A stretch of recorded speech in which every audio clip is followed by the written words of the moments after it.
welcome to the Oneness family for having come all the way to Ekam on this auspicious day of the opening of Ekam. It has taken 28 years since the birth of the phenomenon of the golden orb to arrive at this point.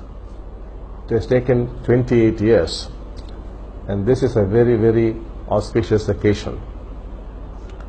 Ekam was first conceived by Sri Amma and myself years ago with the purpose of bringing about oneness among the peoples of the world and also to connect humanity with the divine. That has been the main purpose of Ekam, though we have other reasons as to why Ekam was built. Now we had this vision. It was Sri Krishnaji and Sri Pritaji who, along with like-minded people from India and from the rest of the world, made this into a reality.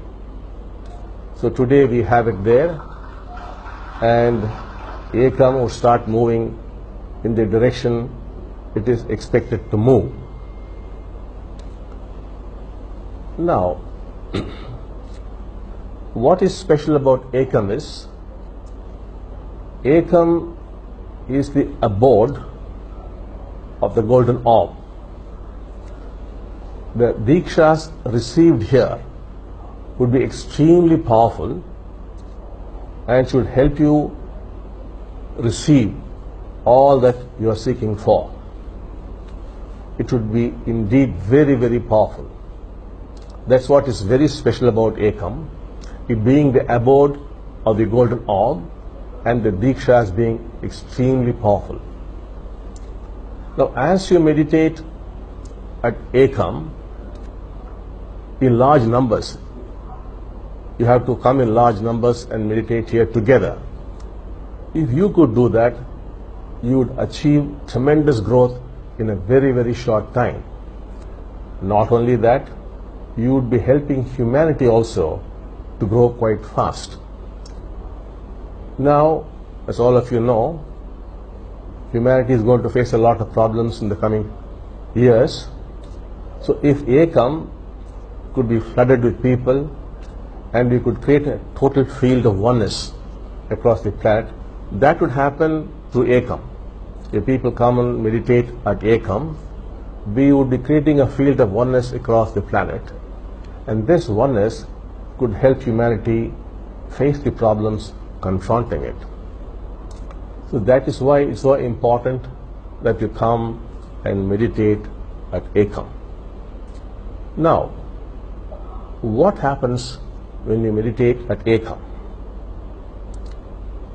Now, while meditating at Ekam, you would discover your path and you would discover your truth. In the spiritual realm, things are very different. If you go deep into the spiritual realm, you would discover that the universe is actually very different from what you imagine it is or what science tells you what it is. So also, you are very different from what you think you are, what you understand in terms of philosophy and psychology and science. You are not that at all. Deep into the spiritual realm is very, very different. You and the universe are interacting moment to moment. The universe is creating you from moment to moment, and you are creating the universe from moment to moment. The universe is no absolute thing out there.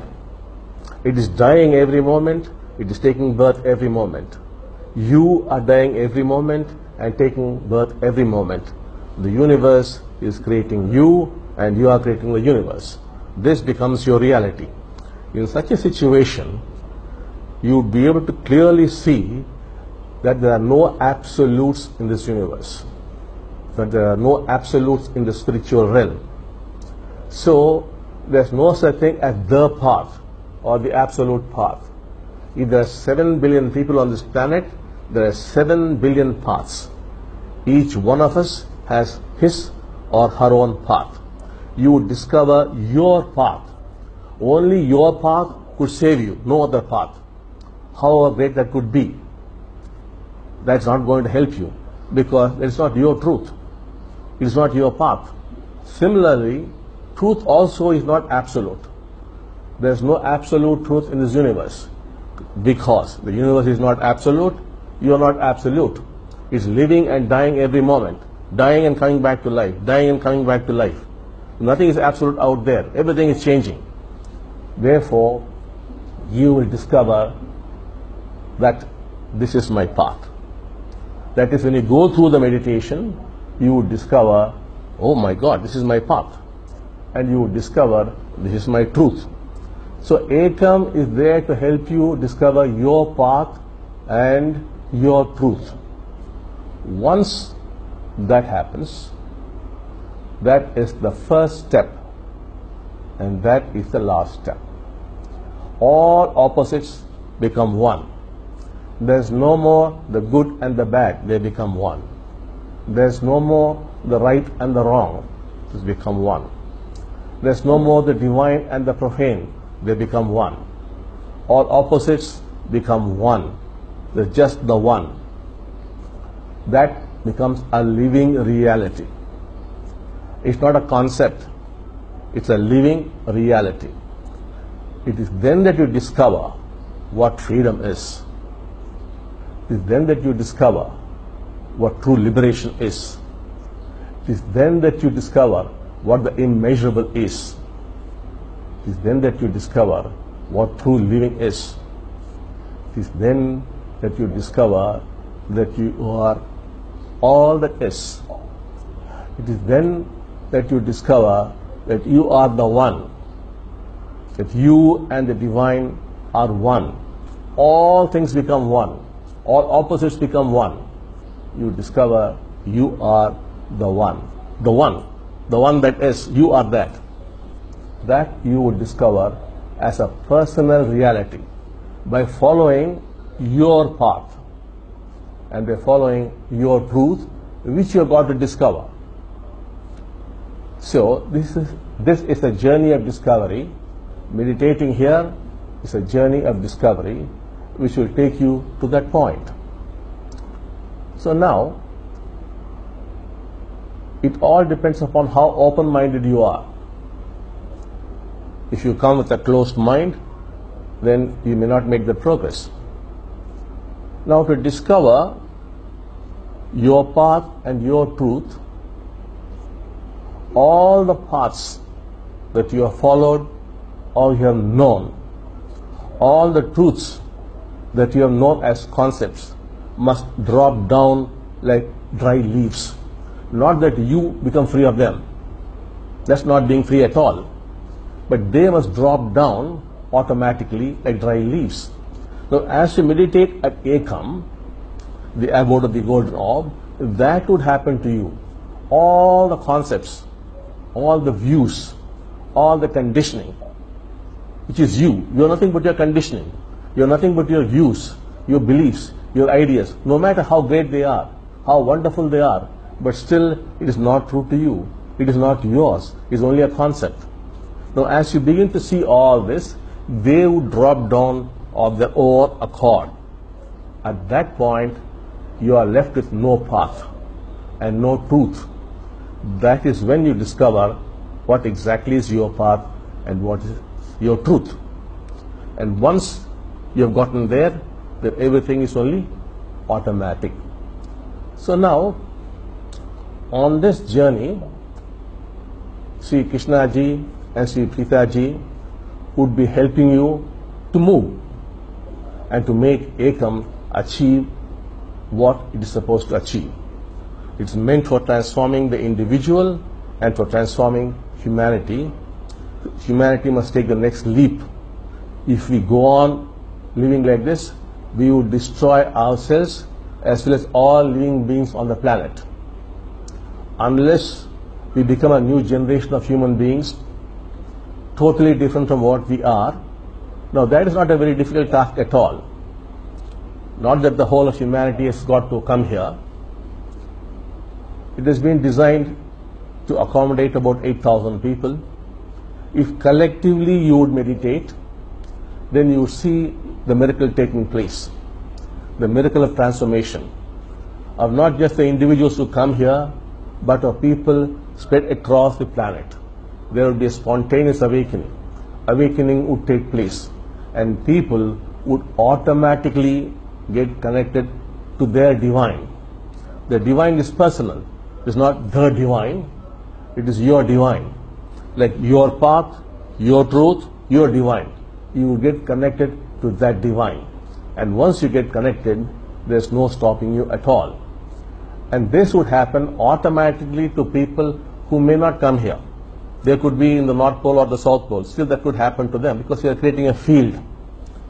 And you would make it possible. So by coming here, you are contributing to the growth of humanity and for saving all living things on the planet. Because sooner or later, the way we are living, with the self being so very predominant and we being so very self-centered, we are bound to destroy this planet, as probably it has already happened a few times in the distant past, as probably it has already happened in several other planets. So we are heading in that direction. Look at the world and you will see that. There are some good things also happening, but you would see as a whole, we are moving towards disaster. So unless there is a transformation in our consciousness, in the way we perceive things, in the way we experience things, we cannot see how long we will be able to survive. I cannot tell you much more about those things, but then because I am an optimist, I am not a doomsday prophet, but still things are in our hands. We could still bring about a dramatic shift in human consciousness, besides also helping solve people's mundane problems. Both should be handled. We have to handle this world, our worldly problems, as also things concerning the other world. We cannot be fully steeped in this world, but that's important. We must also be concerned about higher levels of consciousness, but what the human potential really means. So, Ekam would take care of, to use some Indian words, Iham and Param, that is, this world and the other world. By other world, we mean transcendental levels of consciousness. That should be taken care of, as also worldly needs like finances, health, relationships. All these are also a must. Both would be taken care of by meditating at Ekam. So, I think this auspicious day should help you to move along quite fast on this journey. So, love you all. Love you so much.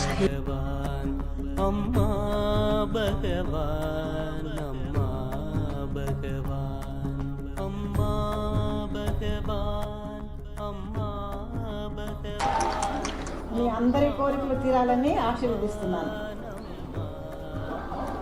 Amma does not have a mic, so I'll translate it for you. So Amma is strongly blessing that all your seeking must be fulfilled. Whatever you seek for, you must get. Love you all. Love you so much. Love you.